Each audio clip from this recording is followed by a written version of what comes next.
How would you explain your title about what you've been doing over the years? Dame Dash, he said it best first, ultimate hustler. Okay, all right. You were saying some good stuff earlier today. Man, from as early as the 80s, Atlanta has had a music scene in hip hop. Oh yeah. How has the city, from what you've seen, maintained control, I'll use that word, over the years? Well, since I'm a transplant, my blessings was that I had an opportunity to see a lot of the cats do it first out there. The Jermaine Duprees, the Divine Stevensons, you know what I mean, the Dallas Austins. I could even go to the Tim and Bob's, you know what I mean? Just going back and seeing the cats out in Atlanta really putting in work, Dave and Joe. A lot of the young, the cats that were swagged up, coming out with groups, and me seeing these cats do it independently. I came there, it was just Bobby Brown and Father MC, you know what I mean? Yeah. So, me coming to Atlanta and seeing young cats take a hold of situations and really control them on their own, you know what I mean? And of course, I'm not leaving out LA, you know what I mean? But I'm speaking of the young cats that was young that got an opportunity to see the LAs and to see, see cats like that was really winning, you know what I mean? So, I was blessed when I got there. I linked up with, of course, Bobby Brown, and I linked up with Big Bob Whitfield. A lot of cats don't understand Bob Whitfield was he had a vision. He started a studio there, him and Curtis Daniels. Okay. You know what I mean? They started a studio, Patchwork Recording. If you look at the last records to come out of Atlanta in the past 10 years, you're gonna see Patchwork Recordings on there. Tree Sound, Patchwork Recordings. You know what I mean? You're gonna see some studios there, you know what I mean? On the outside looking in, it looks like a lot of unity in Atlanta. I mean, you were saying how people like T.I. helped this guy and this guy helped this guy. Does that make Atlanta what Atlanta is? Oh yeah, I got an opportunity to see a young cat, Rico Wade. You know what I mean? Organized Noise. I see Rico, Pat, and you know what I mean? I seen these young boys, and if anybody don't know, Rico, it was Outkast, it was Left Eye out there with Drip Drop, Janae Sequoia, just some, you got Dallas over there with his brother Claude, rest in peace, with Rowdy Records. So I got to Atlanta and I seen these young boys is really clicking up and they doing things together, you know what I mean? Jermaine and, you know what I mean? A lot of cats, overlook my homie Jermaine Dupree, but, if Jermaine didn't do what he did with Chris Cross and I forget the other group he had, Silk Times Leather. You know what I mean? If Jermaine didn't do what he did, a lot of these cats wouldn't know that you could really do this shit. You could really go out here and you can get your own label. You can create your own movement. A lot of cats get Jermaine hell, but they don't realize, he was one of the first. And he was one of the first to show that young black entrepreneur, can do this thing, He can get out here and get his own grind on. So I know a lot of cats sat back and watched Jermaine. They may was like, oh, he ain't street or whatever, but a lot of cats sat back and watched what Jermaine did. You know what I mean? Jermaine, a lot of cats, you hear him say, oh, he messed with cats from outside of the state. He ain't put no cats on from Atlanta, but he did. He did have cats from Atlanta, you know what I mean, that he put to work. He did, you know what I mean? But at the same time, he brought the hip hop world on in. You know what I mean? There's no way you could do this thing with just dealing with each other. You gotta network, you gotta deal with the Jay-Z's, you gotta deal with the, you look at Nelly, they got an empire, but they came to Atlanta looking for Jermaine. Yeah. You know what I mean? They came there looking for JD. You know what I mean? And what JD did is he reached out to Nelly and let these cats know, I got you. And what Nelly did is he returned the favor. I can say I can push 5-10 years later, you know what I mean? Nelly reached out to Tip. You know what I mean? We went on tour with Nelly. We did shows with Nelly. You know what I mean? Nelly brought us out on the road with him and gave us his fan base. Assist us with his fan base. So when I tell cats, if we not networking, we not out here doing business with each other, and we not out here sharing the knowledge of what we know and bringing different light to different situations for each other, nobody wins. You know what I mean? Nobody wins. Tell me about Grand Hustle. I mean, Grand Hustle movement like a fool if you ever seen one, man. Man, this was a dream of T.I. and Jason Jeter. And like I tell everybody, you know, they gave me an opportunity to build upon my dream. You know what I mean? Jason was interning at Patchwork. You know, I was working at Patchwork, myself and B.J. Kerr. You know what I mean? We from co-ed to Mean Green, we was out there working. And I seen Jason. Jason was interning at Patchwork, you know, working a nighttime job and working in the daytime. And he himself and T.I., you know, they had a dream, and you know, they done this thing as partners and not to skip over. But when I say him and T.I., I have to go back and say Toomp, T.I., and Jason had a dream. You know what I mean? And by no means will I ever leave Toomp out the mix. You know, Toomp had an ear for this music thing for real. You know what I mean? And he brought it to Jason. You know what I mean? He knew Jason was a smart business dude, young dude, ambitious. You know, like I tell cats, three powerful cats with ambition and drive joined forces. And then later on met KP, and KP brought up all of their dreams to fruition. You know what I mean? Right. KP Prather, you know what I mean? KP, Ghetto Vision, being one of the solid brands, you know, KP come from the cloth of LA and Pebbles. You know what I mean? So KP was bred in this game. So KP saw something in this young boy and took him out to LA, showed him the world. You know what I mean? Expanded his mind on something outside of the trap. You know what I mean? You know? With the things you were saying that I didn't know, like Hustle and Flow soundtrack, hell, Takers, you know, Rams got 50%. Has hip hop gone, I don't know, Southern hip hop, has it gone corporate? It hasn't gone corporate, but a lot of cats got a lot smarter. They realized that it was a lot more opportunities, you know, thanks to, you know, your big boys and your Dre's and your Goody Mobs, you know. You look at it now, I look at somebody like Cee-Lo. Cee-Lo was a certified street dude, you know what I mean? Certified, a reputation well known. Now look at him, he's a pop icon. Yeah. You know what I mean? Yeah. He goes from a certified street dude with a rep that's solid, you know what I mean?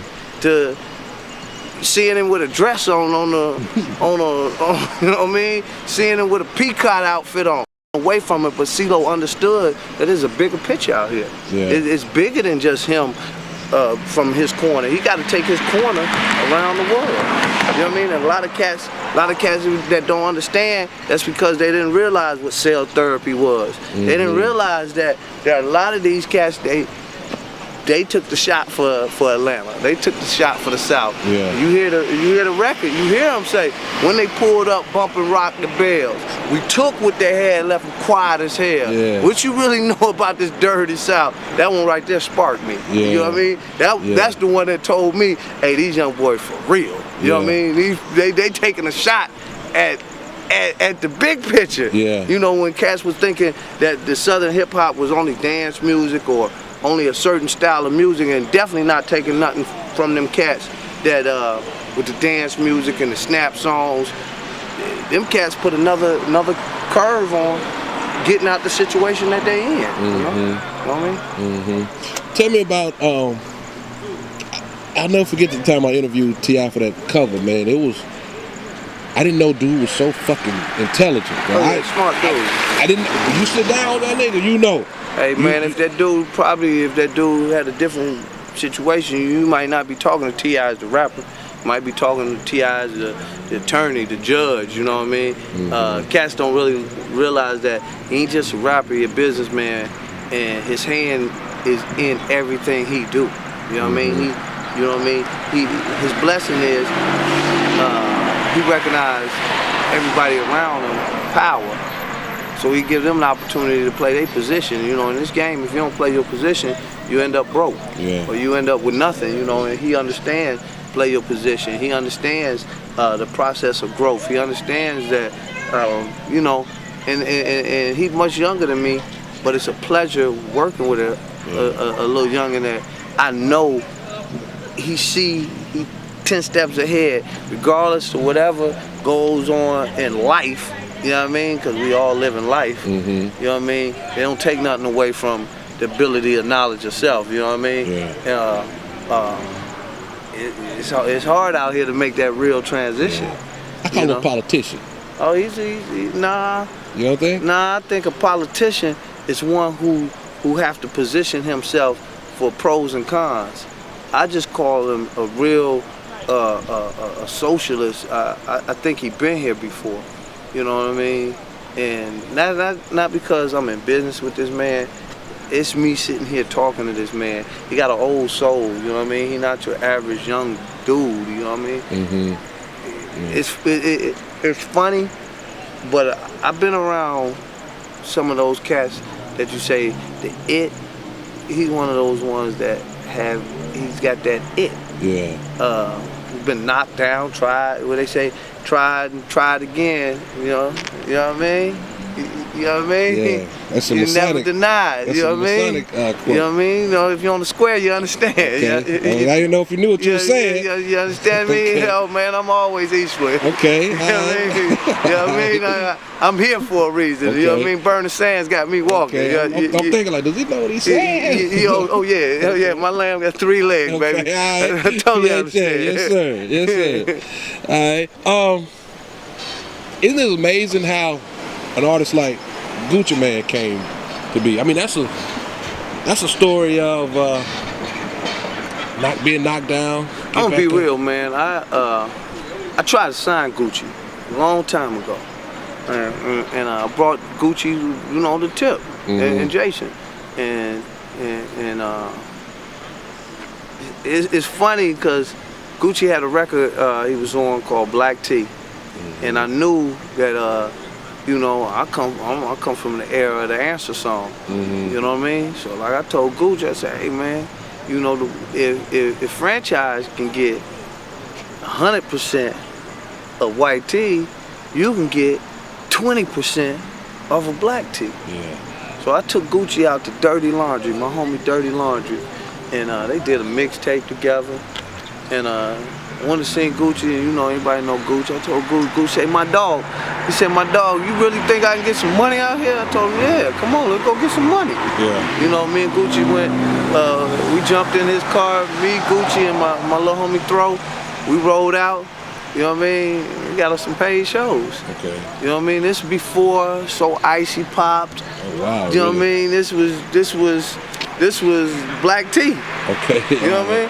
Yeah. So Icy was just starting to bubble, you know. One of my good friends, her boyfriend was Jay Tovin, you know what I mean? And she put me on to the record, you know, and I was like, yo, let me go find little homie. Yeah. And I went over to Sign Yourself, and I found him. You know what I mean? And we went out and got on the, you know, I was trying to sign him later, but at the beginning I was just really interested in the young boy, and I liked his music, you know, and I knew, you know, he was charismatic, and he was a character. Yeah. But at the same time, he had some content to what he was doing. And you know, if you sit back and listen to Gucci, you'll see that Gucci ain't no stupid dude. Yeah. You know what I mean? Gucci, you know, cats will see the picture of it, and they don't realize, you know, that's a smart little youngin', man. He, you know what I mean? He done wisened up, and he understand his game is, you know, it's a way to feed your family, you know? Do the mixtapes have the same power they used to have, in your opinion? I would think a lot of these cats want to put out mixtapes, but they don't want to create a movement. So it's like I could go to a club and 100 cats give me 100 mixtapes, and I can't identify nobody. You know what I mean? And I'm not saying it ain't good music, but what I am saying is that you got to create some kind of base that somebody want to listen to your mixtape. It's hard for a cat that's signed, you know what I mean, to get his mixtapes off in the street. Yeah. So imagine you a cat that Johnny Joe, nobody knows you, and you haven't even tried to pluck one record off. And I don't mean from the radio, I just mean from the street. Or I mean from a level of the people around you that they will go purchase this shit, versus sit around, ride with you, smoke with you, and tell you how dope you are, and then you go and put out a mixtape and ain't nobody checking for you. Now you just got a mixtape out here. I've been seeing a lot of stuff. You know, I see a lot of new technology. Cats putting they music on the cars, and you go download. Yeah. You know, I see all that. But I like mixtapes myself, and I won't knock a mixtape. But just because you go get a DJ Drama or Infamous or MLK or Scream, that don't mean that your life gonna change. Because at the same time, Drama just did a record with Loso. Drama just did a record with Jeezy. Drama just did a record with Tip. Drama just did a record with Weezy. So what make you think they see this record, your CD out there, you know what I mean, Johnny Joe Schmo and Drama, they're gonna go pick that up versus pick this Gangsta Grill up with, you know what I mean, a certified product. You know what I mean? Not saying they won't pick it up, so please forgive me. I'm not saying it, but what I do say is create a movement, create a demand. Make somebody want to go look for your shit. You know what I mean? It's easier for a nigga, if somebody go say, I want to go find this person. You know what I mean? I need to find out about this person. You know what I mean? Versus this person coming with 1,000 CDs and nobody really cares. What's the music scene like right now in Atlanta? How would you describe it? I mean, the music scene has grown, you know. And when I say it has grown, B.O.B. is a product of the growth. You know, B.O.B. is definitely he's from Zone 6. Same hood, Gucci claiming, Alley Boy, he from Zone 6. You know what I mean? He grew up with all these cats. All these cats, they all went to school together. But you'll never know by B.O.B.'s growth of his music. You know what I mean? Because he's a universal guy now. You know what I mean? But this is the same kid that went to every open mic. He got signed at my open mic, Hustle and Flow. You know what I mean? He got signed, you know what I mean? TJ saw him at Hustle and Flow. You know what I mean? B Rich was my homie. Me and B Rich, we were doing open mics together. He believed in this young boy. You know what I mean? We started doing these open mics. B.O.B. was a staple to most of these joints. Playboy Trey, you know, and I'm jumping around, but if you look at some of the first in the streets, you know what I mean? You're gonna see Playboy Trey was on T.I.'s in the streets. You know what I mean? Now as the world turned back around, he got a young boy he hyping and opening up for and writing for and you know what I mean? Like cats say, if this your dream and this is what God planned for you, don't give up on it. It took Playboy Trey 10 more years, 15 more years to pop. Now he out here with one of the biggest artists in the world. You know what I mean? He's not a local artist anymore. He's one of the biggest artists in the world. You know what I mean? That's part of this same process. You know, grand hustle. You don't respect nothing else, you will respect this hustle.